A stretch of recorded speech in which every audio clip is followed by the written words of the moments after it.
Hello, in this video I'm going to share with you 8 tactics that abusive men use to control and dominate. What's the ultimate objective of a man that abuses his partner? Power and control. It's about maintaining control, power and domination over the other person. Now, before you say, hey, this is a sexist video, men commit over 86% of all criminal assaults, and women are killed 3.5 times more often than men in domestic homicides.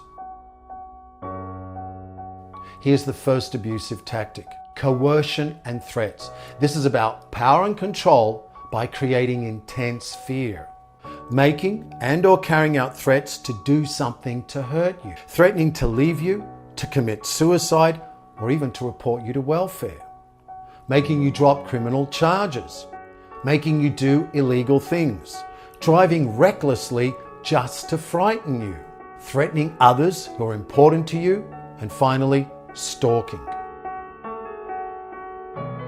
Male privilege. This is about power by degrading and devaluing you, treating you like you're a servant, making all the big decisions, acting like he's the master of the castle, being the one that defines men's and women's roles, or at the very least, your roles and your duties in the relationship, using privilege or ability to simply discredit you, cutting you off from all access to resources, or even using the system against you, and finally, claiming to know what's best for you.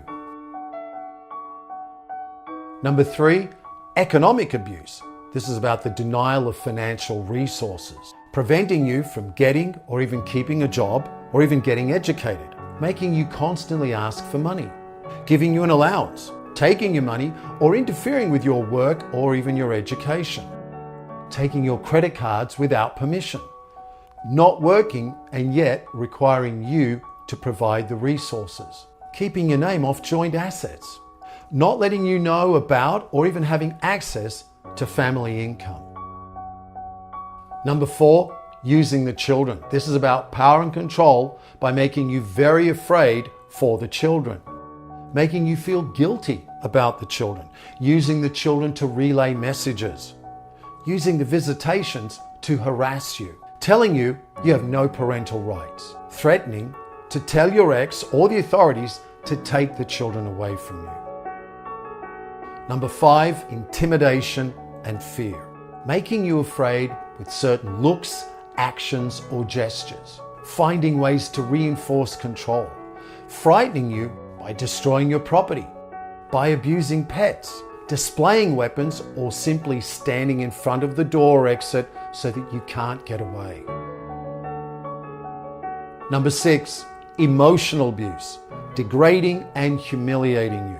This is about putting you down and making you feel bad about yourself, calling you names, making you think that you're crazy, playing mind games, humiliating you in front of others, making you feel guilty, questioning your identity, and reinforcing internalized phobias. Number 7, isolation. This is about physical and psychological control. Controlling what you do, who you see, who you talk to, what you read, and even where you go. Making you account constantly for your whereabouts. Saying no one's even going to believe you. Not letting you go anywhere alone. Limiting your outside involvement. And using jealousy to justify actions and anger and yelling.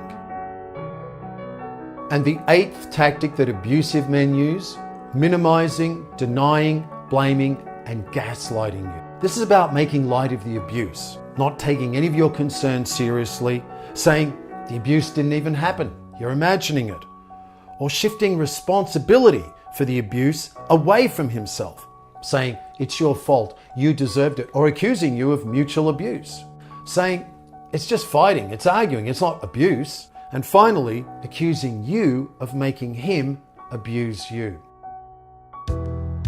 Watch this video again. If you relate or have experienced or are experiencing any of these, you've got to get out of this relationship.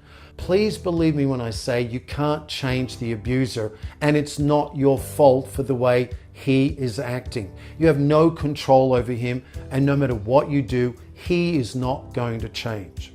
Watch also my video on gaslighting.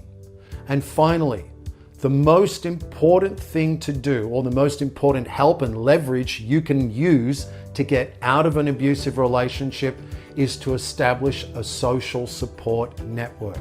It's not just about how much you respect yourself. It's not just about how much money you have. You need the emotional and psychological support of others around you. So if you're planning to get out of an abusive relationship, start now to build your social support network. Now, if you also need more help to be set free from the trauma, the pain, or even the guilt or the shame that you carry, go to my website, patrickwanis.com, where you can book a one-on-one session with me. Thank you for watching my video.